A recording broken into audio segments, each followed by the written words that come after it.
Hi, everyone. Welcome to the January meeting of Citizens Climate Lobby. I'm Flannery Winchester, CCL's Vice President of Communications, and I'm your host this month. Please feel free to also introduce yourselves in the Q&A so that we can all see it and welcome each other. I'd love to see where you're joining from today, how many folks are there with you, whether you're at a chapter meeting or if you're tuning in individually. And we'll also drop a link in the chat where you can log your attendance today so that we officially know you were here. So thank you for being with us for our very first meeting of 2025. Um, it's nice to be together today because I'm sure that we've all seen and heard just the heartbreaking stories coming from the wildfires in LA. So I do want to start off the call by saying that our hearts go out to just every person in every community affected by the fires, the evacuations, the power outages, everything. It's just another signal that climate change is here. It's hurting people now. And it's just absolutely vital that our lawmakers take action. And so all the more important that we are here today to do our work and to plan our work for the year ahead. So today on the call, we are going to review a little bit about how CCL approaches our work. We're going to hear from our executive director, Rachel Carestis, with a legislative update and kind of some positioning here for the beginning of the year. And then we are going to learn more about the why we're defending the IRA. And actually, this slide is out of date because we have a speaker. In addition to Dana Nuccitelli, we will hear briefly from him, but we also have a guest speaker from Center for American Progress. Lucero Marquez is here to talk to us about the Inflation Reduction Act. So let's get started. So here at CCL, oh, and January actions. We will do our January actions together. All right, so here at CCL, we are a nonpartisan group that takes a respectful, collaborative approach to our climate advocacy. So I wanted to bring this up here at the beginning of the year because we're also at the beginning of a new Congress and a new administration. So that's what to know about CCL here as we get started in 2025. We're nonpartisan. We take a respectful, collaborative approach to our work. So what does that mean exactly? It means that we are prepared to work together with a whole range of volunteers with different political beliefs. We work with organizations of different kinds, and of course, members of Congress, in order to achieve positive outcomes for the climate. And we recognize that we won't agree with everyone on everything, but we don't have to in order to make progress toward reducing pollution. In fact, we have to be willing to work across divides in order to make that progress happen. The climate can't wait for the perfect Congress or the perfect bill to come along. Later is too late to take action. We need to work together today and reduce pollution as fast as possible. So that's the spirit we're bringing into the year and into this new political landscape. And with that, I'll hand it over to CCL's Executive Director, Rachel Carestis, for a legislative update. Thanks, Flannery, and hi, everybody. Thanks for joining us today. Happy New Year. Excuse me. This, of course, is our first meeting of 2025. And as Flan mentioned, this is a moment that should remind us of why all of our work is so important, not just the fires in California, which of course are devastating, but last night I saw in our local weather report that there is actually snow on the ground in every state right now except for Florida, and that is also not a normal thing. And weather is not climate, of course, but we know that weather is influenced by climate. And so the urgency of our work is more important now than ever. So let's talk about what we're going to do. So, as I'm sure you all have seen, Congress has been sworn in. They've certified the election. Donald Trump will be inaugurated in just over a week as the 47th president. Now, we've all talked about this a bunch since the election. And so I know that a lot of you are really feeling worried in this moment. I know some of you are even feeling dread about what this new Congress and the new administration is going to mean for climate. It's totally normal to feel that way. It's totally normal to feel scared and stressed, especially since we're facing this level of uncertainty in our politics, and particularly as we just discussed, because the stakes are so high. And we all know that, right? And so I totally get that how looking at this political landscape right now feels like it presents challenges that are insurmountable. But we are CCL and we are going to make a difference and we are going to make progress. And I really don't want you to be scared. I want you all to feel empowered, and that's what we're here for. You know, the national team, the national staff, that's what we're here for. So let's do a little analogy. As you guys are starting to get to know me, you know I like analogies. So let's imagine we're an airplane crew. And, you know, for the purposes of this metaphor, this is a renewable energy fueled flight. So just go with that. Uh, we got all of our passengers in the seats. We've checked the overhead bins. We've done the safety demo, and we're on our way. And then the ride gets a little bumpy, as it often does. It feels like it's wobbling. We've flown through turbulence before, but it's still always a bit nerve-wracking, especially, you know, you kind of have those drops and things. So excuse me, imagine the pilot comes on the intercom and says, "Oh my God, did you feel that? The air is super rough right here. I can't believe this weather. Oh my gosh, I've never flown like this before or seen conditions like this before. I'm just going to kind of push some buttons up here and see if we can do something." Now, that's not very reassuring. And I know that a lot of people are feeling that way right now, and that even there's a lot of other advocacy organizations out there that kind of sound like the pilot in that moment. There's a tendency to be intimidated by the challenges of working in this type of political environment we're facing. And a lot of folks are overreacting and reacting to really just kind of every sort of outrageous comment and proposal that comes forward, right? Like, you know, we're going to take Greenland, we're going to rename the Gulf of Mexico, and we've sort of forgot what it feels like to be in that cycle where it's like there's something new that pops out just constantly. And you know, whether that's intentional or not, it just kind of takes you aback and you're like, what is this? What are we talking about? What are we doing now? Uh, but we've seen this before, right? So I want you to imagine that when we see that plane wobbling, back to my analogy, that instead the pilot comes on and says, like, listen, guys, we're hitting some turbulence. I know it's scary, but the crew and we've flown through this before. We've seen this before. We know how to handle it.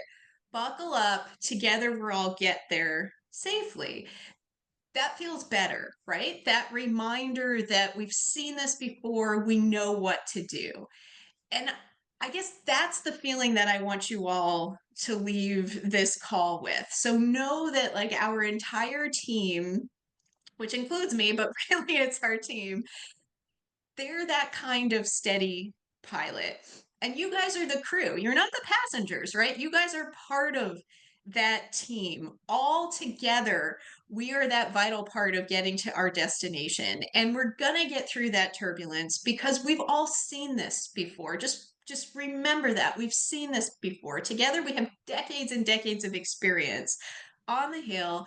And as Flannery mentioned, we also have this great track record of working successfully with Republicans and under Republican presidents and in the Trump administration. We've seen the previous administration. We know what it's like to make progress. It's going to be a bumpy ride. We can't predict the specifics of every single one of those bumps, but we do know how to handle these types of conditions, right? It takes discipline and focus. You guys hear this from me all the time, right? Like, it takes discipline and focus. And we're not just going to be pushing random buttons in the cockpit or kind of running around, forgetting everything that we know and hope for the best. We're going to try to put ourselves forward to make strategic, meaningful impact in Congress. And of course, we do know how to do that. So it may feel scary, it may feel uncertain, But you know what? I'm not scared. And our government affairs team is not scared. And our field operations team is not scared. And our comms team and our marketing team and our people and culture team and everybody that works together here, we're equipped, we're determined. And I hope that as a CCL volunteer, you understand how much better equipped you are than you might think. We're going to continue to be here to support you, to give you the skills and the information you need to develop new skills to meet this moment. But, we think you all are up to that task. We know you're up to that task. We know you guys can be that steady pilot. And I know you understand how important the work you do in your state is to influence Congress and make progress. So, we're gonna get through this, okay? So now let's get into the specifics, all right? Like I'll land the plane metaphor, and then like let's talk about where things are as Congress is getting up to speed now or getting underway in Washington. So over the next few weeks and months, we're going to be primarily focused on defending the climate provisions of the Inflation Reduction Act, okay, the IRA. These climate provisions are already helping to drive down America's climate pollution. And importantly, they're bringing economic benefits. So we're going to want to preserve those climate provisions as much as possible. And we're going to use some of that economic message to help us do that. Republicans have majorities in both the House and Senate, although particularly in the House, it's a really slim majority. But they're starting this Congress by working on a budget reconciliation package, but they don't have a clear game plan yet. And so there's a little bit of waiting and seeing, even on whether they're going to do one big reconciliation package or try to do two. The way the budget cycle goes, they technically can do two. But either way, there's going to be discussion and a struggle over what portions of the IRA they may try to use as pay-fors for the other things they want to put in that reconciliation package. So what we need from you and what we're going to help talk about today, but over the course of the next month and the next couple of weeks, is to get familiar with those on the ground impacts of the IRA in your state and your congressional district so that you're ready to talk about those with your members of Congress and in social media and in other media, opportunities as well. So we want to be able to provide specific examples of how the law is benefiting the economy in your area, because that's what's going to be most persuasive to lawmakers, right? Like, it's the economy, stupid. It's jobs. Those are the things that are kind of bipartisan truths around what motivates members of Congress. And we're going to hear a lot more about the IRA from our guest speaker today. And then on Thursday, Dana's also leading a training on data to defend the IRA. They're going to give you a lot more details on that than I am. But that's where we're moving through. So now it's not just going to be about the IRA this year, although that's what we expect in the first few months of the year. There's a couple of other policy things to keep in mind. So it's not just enough, I think, as everybody realizes in this moment, to try to protect the climate progress we've made thus far. We need to do so much more to reduce the pollution at the scale and speed that's really necessary. So we're going to be working on new laws and trying to get new wins that will cut emissions. There is real potential for the conversation around climate and trade to advance this year. So what does that mean? Carbon border tariffs and carbon border adjustment mechanisms, what's called CBAMs for short, because there's an acronym for everything. But this is something we really do plan to engage on. It's a huge opportunity for us. It's going to be driven by that timeline on reconciliation, but our government affairs team is already in conversation with key Senate offices who we expect will be the champions on this. And as soon as it's time to go, we're going to add our grassroots muscle, and we'll be out talking to all of you, preparing, equipping, energizing you, and starting to mobilize there. And of course, clean energy permitting reform is still a really important part of the policy puzzle. We need those renewable energy projects built. And this was the focus of all the tremendous work you all did in December. And we had 366 virtual meetings with Congress. That was huge. The Energy Permitting Reform Act was so close to being included in the end of the year spending package and getting across the finish line. That is super duper large part in thanks to the advocacy that you all engaged in, all of your calls, all of your meetings, all the communications work that you guys did on that. We ran out of time, or really not us, Congress ran out of time on those negotiations, and the package had to move forward before they could get to an agreement. If you missed Ben's lobbying recap in December, we will drop a link to that in the chat so you can hear how that year wrapped up. But this is still a really important area for us, and we're going to be looking for new opportunities in the new Congress to support faster clean energy development. So that link should be in the chat. That's how things are kind of looking now at the start of this new Congress. Although, as I said at the beginning, things could jump around a bit. So we will be in close contact as things move forward. I thank you all so much for being here today and for dedicating so much of your time and energy to CCL. This is really important work. I think we can look around and see what's happening across the country and really see how important it is. So thank you all for being here with us, and let's get started. Let's get going. I'm going to hand it back to Flannery now so that she can introduce our guest speaker. All right, thank you so much, Rachel. Okay, so today we are excited to welcome Lucero Marquez. She is the Associate Director for Federal Climate Policy at the Center for American Progress. So Lucero is leading the organization's work on IRA defense this year, so we thought she would be a fantastic guest speaker to share some insights into this shared goal. And just a little bit more about her. So Lucero previously worked as a research consultant for the Evans School Policy Analysis and Research Group, investigating development policy through a climate change lens, and she worked as an air dispersion modeler for the Texas Commission on Environmental Quality. She's got a Bachelor of Science in meteorology from Texas A&M and her Master of Public Administration in Environmental Policy from the University of Washington. So we're in good hands here, educated hands. I'm excited to learn from you, Lucero, and I will hand it over to you now. Thank you so much, Flannery, and thank you to CCL for welcoming me today. As Flannery said, my name is Lucero Marquez, and I am the Associate Director for Federal Climate Policy over at the Center for American Progress.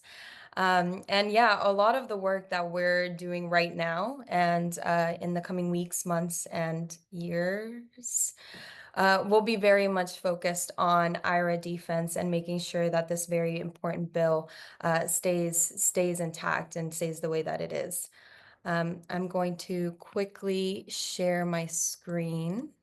I'm super excited to be here, and I do have some slides whenever they choose to come up on the screen to present to you all on the Inflation Reduction Act, its basics, benefits, all while driving home the message that this is an incredibly important law to our goals of greenhouse gas emission reduction and the promotion of renewable energy, among other similar goals aiming to address the climate crisis. Us at CAP are so excited to hear that CCL is very much focused on IRA defense, as it will likely be the single most consequential climate policy debate for a long time to come. The work that CCL does in local communities to inform and then influence elected officials through your approach and relationship and power building is so crucial and will definitely play a pivotal role in the coming weeks and years to make sure that IRA funding and programs are protected.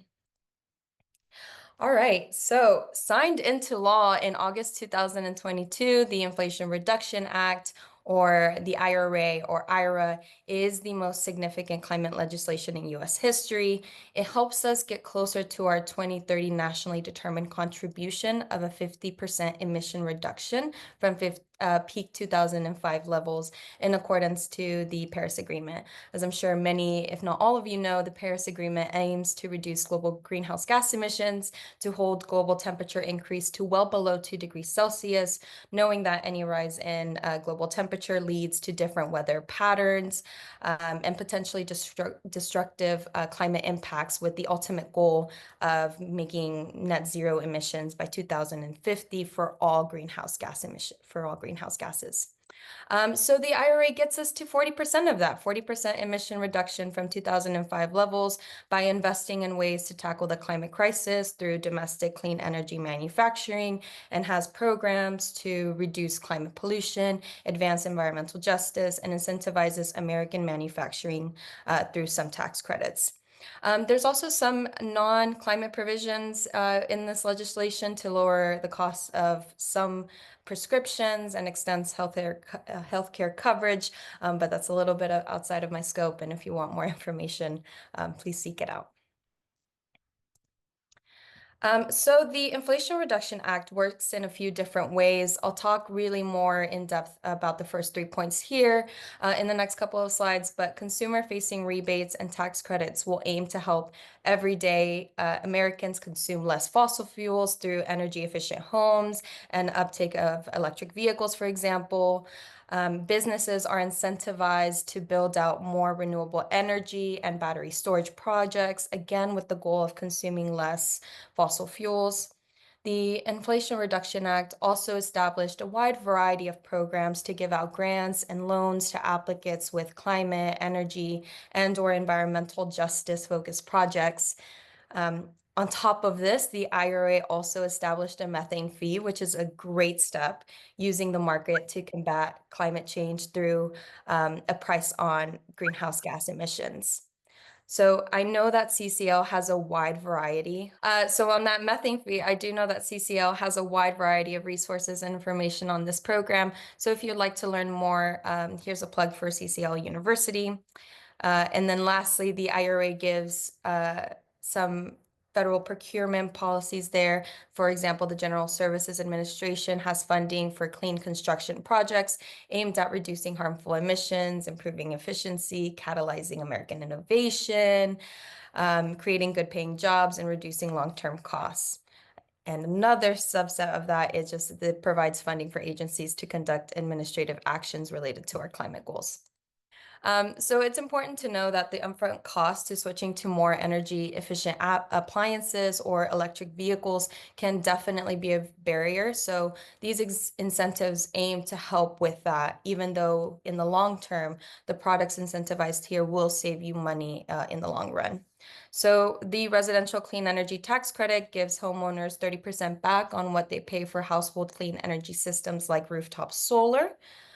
With the energy efficient home improvement tax credits, consumers can get 30% back on energy saving renovations, like adding the insulation that helps keep the cool air out in the winter and inside the home during the summer, or to purchase energy efficient appliances like heat pumps.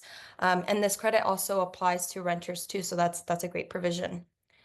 The Department of Energy's Home Energy Rebates Program has two different programs with over $8 billion available for states, and acknowledges that, sometimes you just can't wait to tax season for the direct savings for your home projects. So this program offers low to medium income families as much as $14,000 per year in point of sale rebates for electrification projects, and can provide cash back up to $8,000 depending on your household income and project energy savings. And then if you look at the map in the lower bottom right corner, the states that are green signals that there are rebates now available. So if you live in New Mexico, Arizona, California, Georgia, there are rebates. So if you want to do some modifications to your homes, there are resources there available to you. Yellow states have their rebate application approved and are waiting for administrative actions. Blue states have submitted their applications. And the rest are still preparing their applications with the exemption of South Dakota. And lastly, we know that the transportation sector accounts for about 28% of the total US greenhouse gas emissions. So this is the largest contributor to US greenhouse gas emissions compared to other sectors. It is very important to start switching and make that big switch away from cars using fossil fuels. So you can get a 7,500 credit for new electric vehicles, or a 30% tax credit for used electric vehicles with a cap at $4,000 for that program. And these two can also be a point of sale as of last year, so that's great too. And lastly, there's a tax credit that covers 30% of the cost to install EV chargers at home. But at the scale and urgency of what we need to do to meet our climate goals, businesses must also step up to the plate. And the federal government has included incentives for companies to develop clean energy projects while meeting strong labor standards, actually. I won't go into depth too much into them, but the most important one is the clean electricity tax credits, which had their tax guidance finalized on Tuesday by the U.S. Treasury. This means that wind, solar, battery storage, and geothermal are some of the clean electricity zero emission technologies that qualify for the credits. The Rhodium Group actually estimates that the credits will drive about 146 to 308 gigawatts of clean energy capacity to the US grid by 2030, which is actually equivalent of 75 to 154 Hoover dams. And you can see in that box right there that the Hoover Dam can power a city of up to 3/4 of a 7,500 million people, 750 million people. Words are hard today. But there are other credits for companies like the Clean Fuel Production, which offers tax credits for the production and sale of low emission transportation fuels like sustainable aviation fuel. There's also the energy efficient deductions for commercial buildings, credits to sequester carbon dioxide, and for clean hydrogen. But what's fantastic about these credits is that for most of them, you can get additional credits if you meet labor standards, such as paying your employers or your employees a prevailing wage and hiring from apprenticeship programs. And then one of the great features of the Inflation Reduction Act is that tax exempt and governmental agencies can now receive a payment equal to the full value of tax credits for building qualifying energy projects known as direct pay. So for example, the city of Denver, Colorado, which is a governmental entity and is tax exempt, has completed 3 new solar gardens thanks to direct pay, which has saved them over $1 million.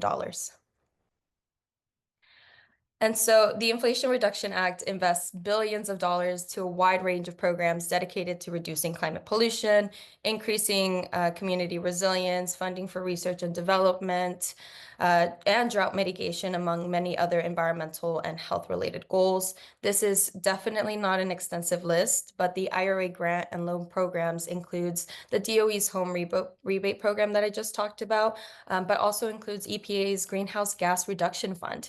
So this is a very unique program that works with the institutions closest to communities that have historically been left behind to accelerate clean technology programs, and in those communities really aiming to reduce greenhouse gas and air pollution.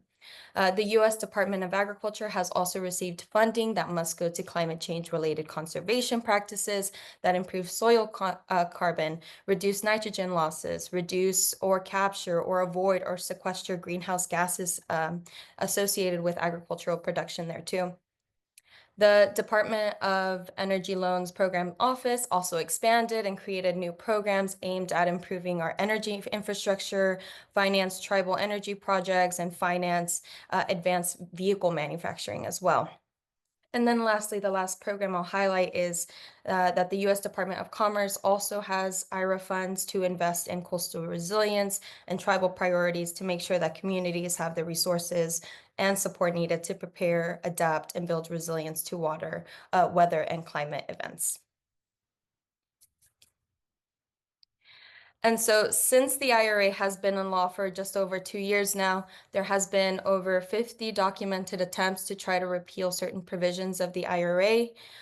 Incoming elected officials have also stated their intent to do away with some, if not all, the provisions in the Inflation Reduction Act. As Rachel was mentioning, there's pay-fors here that members of Congress will try to do away with so that they can do whatever their priorities will be. So because of these threats, it's important now than ever to communicate the benefits and the importance of blocking repeal, rollbacks, or reauthorization of IRA provisions. So again, IRA is the law that gets us close to our Paris Agreement goals and reduces emissions to an additional 11% below 2005 levels compared to life without the IRA, which leads to that 40% number I said at the beginning. I know I don't need to state the importance of ensuring that we limit emissions to reduce climate impacts like drought, heat waves, changes in precipitation to this group specifically. But we're not adapted for those changes. And though this bill doesn't get us exactly to where we want to be, this is an important building block and foundation for those goals.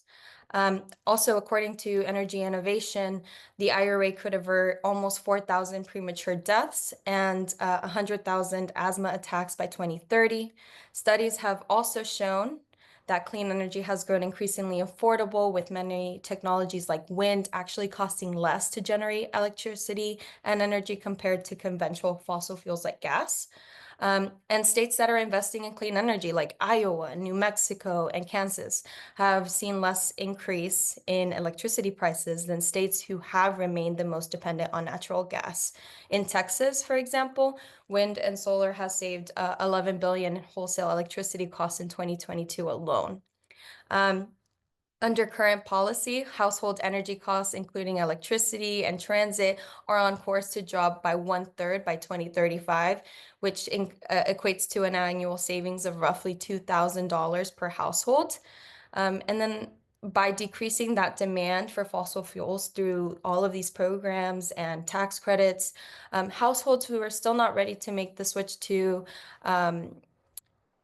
energy and efficiency and things like that will still see major savings because when demand falls, prices fall.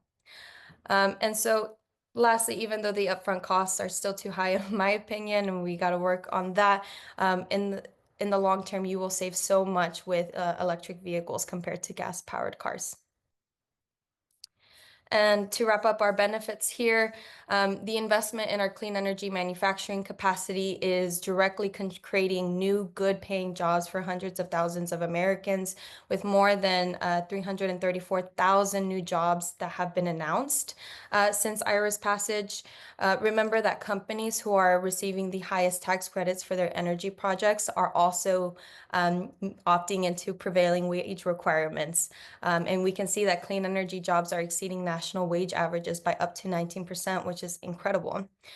This is all made possible by record-breaking levels of private investment in clean energy. In the last 2 years, total U.S. investment in domestic clean energy manufacturing has actually quadrupled compared to the 2 years before the IRA, totaling about $90 billion.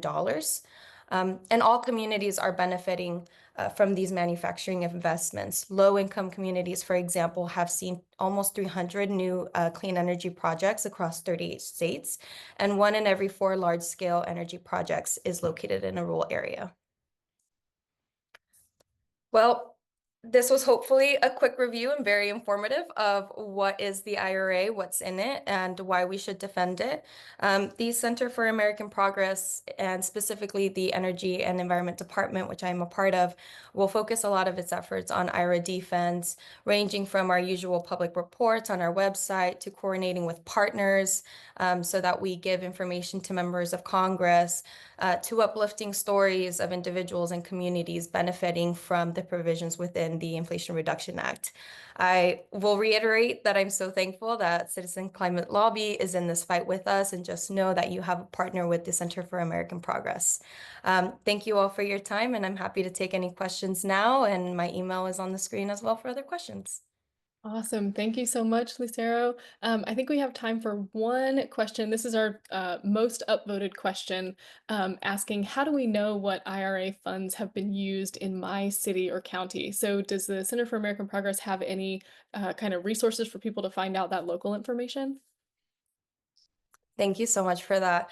I will point you to some of our partners like Rhodium, and I'm forgetting the other one who has this specific links, and I can put them in the chat here in a second, that you can start finding out what investments are in my community as well. The Center for American Progress, I will say, is working on a report that gets to state what states have been benefiting from it, some a little bit more statistics, and really trying to get on that local and community level. So I'll be sure to share that with you as soon as we have that report out. Awesome. Okay. And then maybe I'll just squeeze in one more question here. Because we noticed we do our work in a nonpartisan way. We work with both parties in Congress. And we noticed last year there was a letter from 18 GOP House members in support of some of these climate measures, writing to House leadership saying, "Hey, this is actually helping our districts. It's doing some good stuff. Maybe we should leave this in place." So I don't know if you could just speak briefly to what support there is among the Republican Party for parts of the IRA. Yeah, you're exactly right. 18 members of the last Congress did sign on to that Garabino letter, saying that we are benefiting from a lot of IRA investments. I think the statistic is that 80% of investments and jobs are actually going to Republican-held districts. And so Republicans are actually benefiting a lot from IRA provisions, and they're super popular. As I mentioned, jobs are being created and they're good paying jobs. Their IRA is very crucial to helping lower costs in the fight against inflation. And so they're very, very popular. And there's been many reports of we have to take IRA rollbacks with a scalpel, not a hammer. That's just been like the phrase they've been saying because they're so popular. And so I do think we'll have a lot of support from the Republican side. I think there's some like carbon sequestration, for example, that provision feels like it's a little bit more safe, but making sure EVs, for example, is communicated with a little bit more urgency there, and find the partners there that can really get our message across to Republicans. Got it. All right. Well, thank you again for sharing all of these insights. And yeah, we look forward to working alongside you guys and everyone else kind of in this fight to keep us going in a good direction. So thank you so much, Sarah. Thank you all. All right. And so if folks want to go deeper into this, I'll give one more plug for Dana's training about this on Thursday. And he is actually, I believe he is here on the call with us to share a little bit more about what he will present. Dana? Yeah, thanks, Flannery. So as Lucero and Rachel highlighted, defending the IRA is incredibly important. And of course, it was one of our primary asks in our December virtual lobby meeting for Republican offices. But at that time, we were pretty general because it was just after the election and we weren't ready to go into details. But now we got a new year, a new Congress coming in. And so we're ready to go into those details and arm ourselves with the data to more effectively advocate for the protections of the IRA provisions. And so that's what I'm going to do in a training on Thursday, the 16th, 8 to 9 p.m. Eastern Time. So I'll go into that data, a little bit on the political climate that the IRA faces in 2025, what's in the IRA, all the different important provisions, which of those are most important for the climate, for reducing emissions, which is important to know. And then we'll also unveil a database that the CCL research team created that lists IRA funded projects by congressional district and state, which I think will be really helpful for folks to have the data necessary to effectively lobby to preserve the IRA provisions. So that's coming on Thursday, and I hope everybody can join us for that. Awesome. Thank you, Dana. We'll be there. All right. Now let's take a look at the actions that you can be working on this month. So I'm going to mention a few quickly from our January action sheet, and then we're actually going to take a few minutes here on the call together to contact Congress. So we have a communication exercise for you to practice some talking points about the Inflation Reduction Act. So you'll see that it's a back and forth dialogue that you can practice with someone in your chapter or someone you can snag in your household. And this is just to help you get used to making these arguments about how the IRA, it helps clean energy, it reduces our dependence on fossil fuels, it protects people's health, on and on. It'll get you used to kind of saying those things so that you're ready to whip those talking points out in lobby meetings or at tabling events or local media interviews, anywhere that you might find yourself needing to talk about the Inflation Reduction Act here in the next couple months. So that's there in the January action sheet. And another action you can take this month is to work on your 2025 chapter action plan.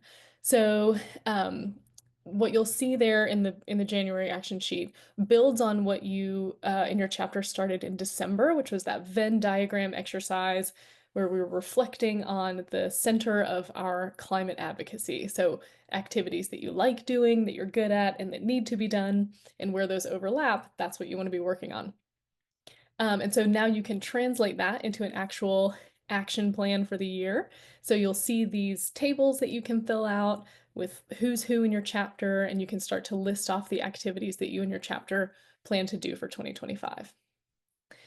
We've also got a few social media actions that you can take this month. So CCL is now on Blue Sky. You can find us there as cclusa.org. So follow us there if you've hopped on that new platform. And then I'll also give a plug for a new social campaign that we're launching called The Social Climate, where we're hoping that our social savvy CCLers will join a little team to film quick climate advocacy videos for CCL's TikTok account. So if that sounds like something fun that you want to learn more about, or if there's someone in your chapter or in your life who you think might be a good fit for this, email marketing@citizensclimate.org and let us know you want to be part of the social climate. Okay, last but not least, our Contact Congress action. So here at the beginning of this Congress, we are going to send a message to our lawmakers, and the purpose of this message is really to offer yourself as a resource to them and say you're standing by ready to help them address climate change and be useful there in the district to that goal. So the action is going to convey that we as CCL volunteers are really serious about building relationships with them and working together with them on climate solutions. So it's a nice place to start the new Congress, started off on the right foot, the right kind of opening up that dialogue. And so we're going to take 3 minutes together now to actually write that message. And yes, Ricky has put the short link in the chat. It's cclusa.org/write. So you'll find our simple online tool. You'll just put in your address. It will pull up your members of Congress, and it will have that template message in there. You can personalize it if you want, or you can just add your name and send it off. But cclusa.org/write, and we'll take 3 minutes now to contact our members of Congress. Alrighty, great work, everybody. If you didn't quite finish up your message, you can take some time after this call to wrap it up, because that's all we've got for you this month. So thank you again to Rachel for those beginning of the year remarks, and to Lucero for her insights into the Inflation Reduction Act. And thank you all for being here to kick off the year with our first meeting. Thank you for listening to this episode of Citizens Climate Lobby's training program. You can tune into more episodes anywhere podcasts are available. Inspired by what you heard today? Join Citizens Climate Lobby to advocate for bipartisan climate solutions. Go to community.citizensclimate.org to find more trainings, resources, your local chapter, national action teams, discussion forums, and more. Be sure to like our Facebook page and follow us on Twitter and Instagram @CitizensClimate. We also invite all of our listeners to subscribe to our YouTube channel for more inspiration. Like what you hear? Recommend us to your friends and make sure to give us a 5-star rating. It helps us show up on other listeners' feeds. Feel free to pass on any suggestions for future episodes in the comments as well. And together, we are creating the political will for a livable world.